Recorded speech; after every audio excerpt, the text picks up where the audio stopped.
Welcome to the Real Estate Equation. I'm Ian Roth. I am Home Inspections. I'm here with my lovely co-host.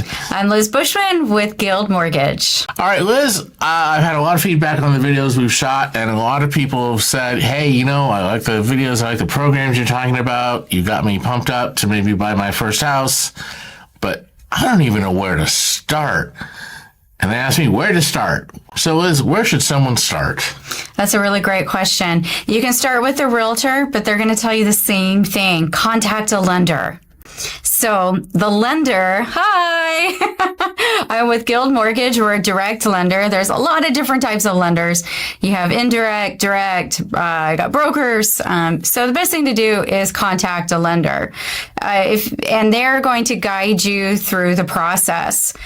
Personally, what I like to do with especially referrals of friends and family is most of my business. I like to do a phone consultation. And in that phone consultation, talk about whatever is on your mind, talk about your goals, what is your main concerns as either a first-time buyer or a repeat buyer. And if you're a first-time buyer, please make sure you carve out some time for a consultation. It's usually about 45 minutes, give or take. It goes by fast, believe it or not, because there's a lot to learn about the home buying process. Kind of question comes up is I've got a good income and I've got a little bit of money saved, but is it really enough? Do I really make enough? Do I really have enough saved? So how do I know if I'm actually going to qualify for any of these programs we've talked about? You don't. That's the lender's job. So I know there's a ton of stuff out there on the internet and the dark webs and all that stuff on, how you should know what program you qualify for before talking to a lender. That is a huge myth. Don't do that. That's why lenders charge a fee because, yes, that's their job is to take the application, find out how much you qualify for during a process called a pre-qualification. And then eventually you do get pre-approved through a mortgage underwriter. And you definitely want to take the application, do the application as soon as possible so that the lender can act as swift as possible. I've had experiences so many times where we find the house, right? You're the buyer and you find the house online because you're, just checking Zillow. You got nothing better to do. It's 10:30 at night. Mm-hmm. You check Zillow and oh my God, it's the house of my dreams. I want it now. You can't make an offer on that until you know that you qualify and then yet you're pre-approved. So that's a great starting point. That's a lot of folks' motivation to start the process and gets you, from sitting to standing and really, this is really going to happen. It's that motivation that's there that we love to see as lenders because, that motivation is sometimes what carries that energy, the good energy, throughout the whole process. I encourage everybody to apply. That is also a fair housing regulation. So lenders should not be discouraging clients or future clients to apply. Everybody needs to apply and then let the numbers unfold from there. So, Liz, we've talked a lot about a lot of different first-time home buyer assistance programs from the state and the city and this place and that place. So the other question that people come to me and go, well, I watched your videos, but which program is right for me? Yes. Another job of the lender. There are so many programs out there. Guild Mortgage has over 400. Last time I checked. Not everybody qualifies for all 400. So it's our job to filter. Everyone knows what a filter is now through social media and everything. So it's our job to filter which loan programs are going to work for you, are going to qualify. And then it's also the job of the lender to propose all the ones that you do qualify for and show you the options, whether how good or how maybe ugly some of those are. I mean, I'll go through some, for example, and go, oh, the interest rate is terrible. But again, I have to remember, I'm not the one paying the mortgage. So based on the needs and the wants of the person that's applying, their needs are going to be different than mine or yours or those who are watching and listening.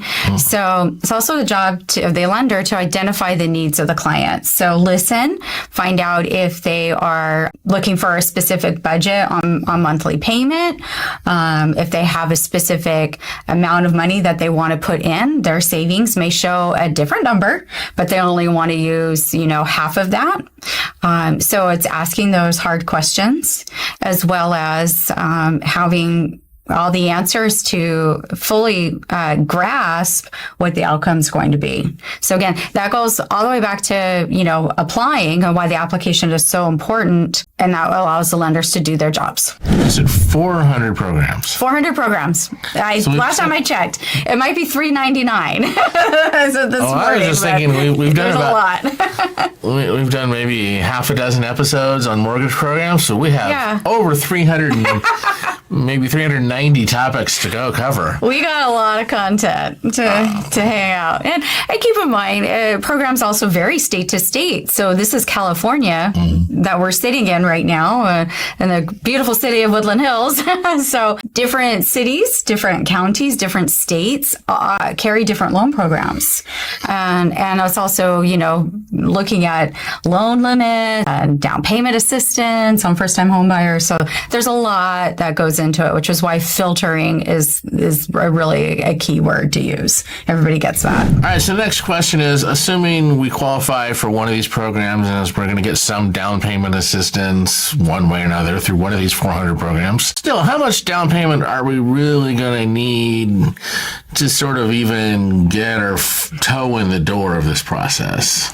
Another great question. So whoever's chiming these questions through, Ian, thank you. I get that a lot. Do I have enough money? I don't know if I have enough money saved, or I want to save up some more. So here's just a very drafted answer. It's going to change, but I would look at the list price of that home that you found on Zillow, and I would estimate that you should have minimum 4% of that price. If you don't have that, it's going to be a little bit more challenging to, get you started. There is money, even though that's down payment assistance, like LA County HOP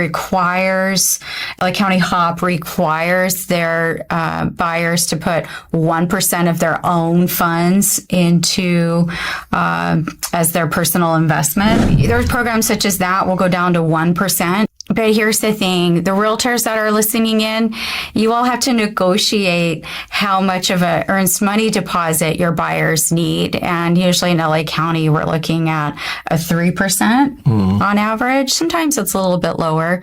So 3% of the purchase price as an earnest money deposit, or EMD, is why I say 4, because then that gives you a little bit extra for home inspections, paying for appraisal, and maybe put towards a down payment. So FHA requires 3.5% as a down payment. VA loans are 0. So if you're active duty or retired military or veteran, no money down is your program for the VA. So 0. But you still have competitive markets where earnest monies want more than 3. So we have to go bigger than just what the loan programs allow. We have to look at reality too. So the biggest question I get, it's not so much a question, but a concept of just, I don't think I can do it. I talked to so many people who were like, we just haven't bought a house yet because the timing's never right, the market's never right, the situation's never right, and even if they're in a right space, they just talk them out of it. And I know so many great people like yourself on the lending side and realtors who are really good with taking people who think they can't buy a house and getting them into a house. And I've seen it happen over and over and over again on the inspection side, so I know it happens. Yeah. But I still meet so many people who are just absolutely convinced that it's just not going to happen for them. Yeah.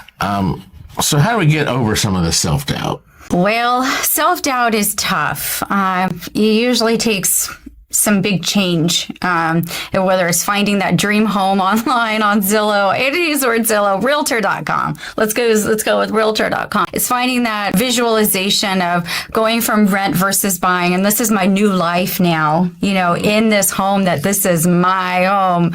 And that's just a feeling. I remember my personal experience of buying my first home, and it's not the dream home, but I hate to use the word, it's not a starter home either. Bought it, 6 years ago. Yeah, we've got some equity there. Personally proud of that. And that equity has grown. I put the minimum 5% down on a conventional at the time, and I definitely can say that the equity I have now outweighs the popcorn and the hot dogs and all the crap food that we ate the first 6 months to a year being in that house, because we were struggling. We didn't want to be house poor, but we really understood the benefit of home buying and the little sacrifices that it does take.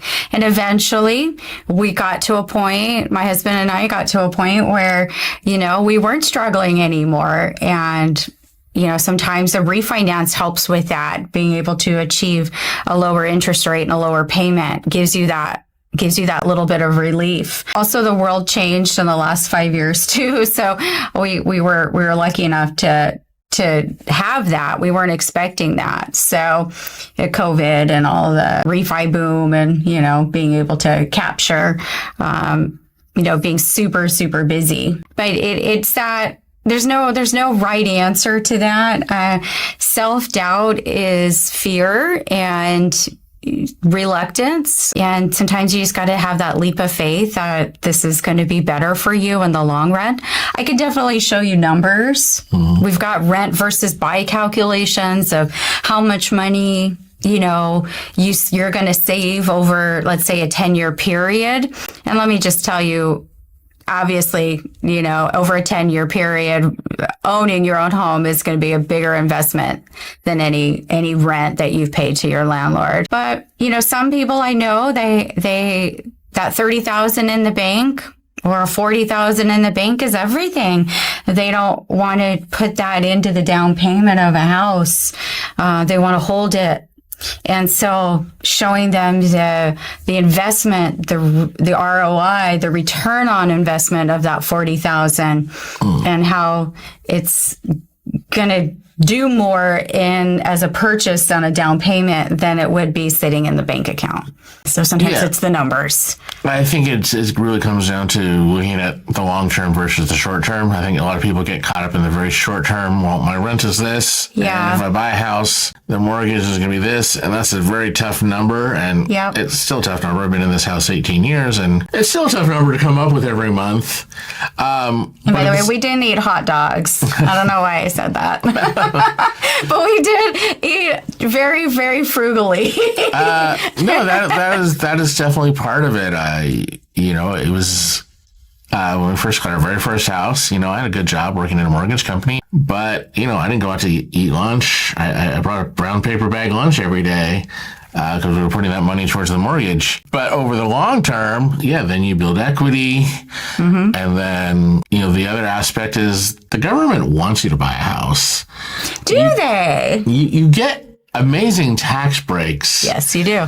And I think a lot of people don't take into account how much money, you're going to spend more on the mortgage, but then you're going to save money on your taxes. Mm-hmm. And obviously you need to talk to your tax accountant to say exactly how that's going to balance out for you. But you save a lot of money on taxes, and it's amazing the things that you get to write off. And that stays with you, for years. And if you have a 30-year mortgage, you're going to have 30 years of lower taxes. And that's what's nice. Lower income taxes. Right. So lower you're paying less adjusted gross income on your taxes when you own a home. Right. So listen, talk to your tax expert for exactly how it's going to affect you. And then you get, the equity in your house, which builds up. So eventually, okay, it's like this giant savings account that you can't touch. Yeah. You have to be careful with that. A lot of people use their equity as like an ATM card for many, many years, in the 2000s. Yeah, you can get in trouble with that, but I've never done that. I've never done that because we got the house at a low rate when rates are low, and they've never been that low again. And then the other advantage I think a lot of people don't think about is, one day we're going to be old.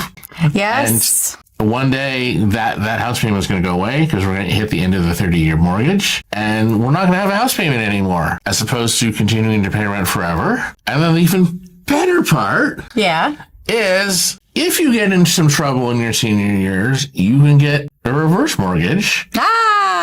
Yes, reverse mortgages are... Which is a whole nother topic. But you can take a reverse mortgage and you actually get to take money out of your house to help you with your living expenses in your later years. Yep. And, Yep. There's a great line from our song, you only learn you're immortal for a limited time. And that's, I think, how we all lived in our 20s. That's how we met back in our 20s. Doing, stupid things.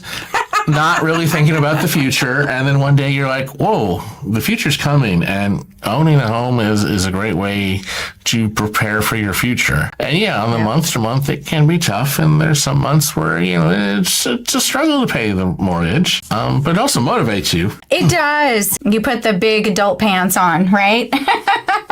Or small adult pants, whatever. You put your adult pants on, and you make it happen, and it's a feeling I can't describe, but I remember about the second or third day being in my home, and it's not the perfect home. We've done a lot of upgrading, a lot of things I still want to do with it. Would love to convert the garage into an ADU, and create rental income. So there's a lot of potential that I think when you're a renter, you just kind of get stuck in. Like, you're like, oh, I like the location of my apartment. It's great. I can walk here. I know, I have all my amenities nearby or in the complex. And I'm really happy because I've got my whole network and community is here. I'm afraid to leave that. Or if you have a church community, you're afraid to leave that. And again, that's where you got to take the leap, talk to a lender, get pre-approved. And then hook up with a realtor. And believe me, we've got teams of people that we trust. So reach out. We'll get you started. We definitely want everybody to own a home, but understanding that's not always going to happen. Everybody has a story. Most recently, client reapplied. This was a couple of times ago that she applied originally. So let's say 8 years ago, she first applied. I think this is her third application. Anyways, the reason why is because she had a life change in the middle and had to file bankruptcy. So that set her back, but at least she had goals. And by talking to a lender, we can set you on the right path of reaching homeownership. So keep in mind, 1 out of 4 actually do qualify in my consultations. 1 out of 4. The other 3 or 75% that aren't ready right away, or they're waiting to buy, or there is, something that holds them back. Maybe it's a credit situation, like a bankruptcy that we, again, puts them in the waiting to buy category. But these are folks eventually, that have now understood, got some information from it, and now know what they need to do. And so that's a huge part. And there's no fee for a consultation. Lenders should not be charging any fee for consultations. The only fee they can actually charge you for is a credit report. That's it. So we're here to help. All right. I think that covers most of it. Yeah. I know we were talking earlier. I think we both had a moment after our first house, we're like, holy crap. Yeah. 2 days later, you're going, what did I do? Why am I here? I want it. I'll take it all back. But, that feeling comes and goes pretty quickly. And once you settle in, you're pretty happy you're there. Yep. And you have a support team, too. And I realize not everybody was born with a big family, but your support team is your realtor family, is your lending family, is your home inspection family. So as you know, you're listening and you're thinking, yeah, that's me. I'm totally afraid. I'm scared. I don't know what to do next. You're in the right hands. Your team is going to guide you to make the best decisions for you and your family, if that's you. All right. This has been The Real Estate Equation. I'm Ian Mayer with I Am Home Inspections. Inspections that matter for people who care. 818-298-3405. And thanks for listening. I'm Liz Buchman from the Buchman team at Guild Mortgage here in Burbank. Our service is the difference. You can reach out at 818-405-0809 or reach me on my cell phone directly at 714-478-7920. Thanks for watching and listening. Like and subscribe. Make some comments.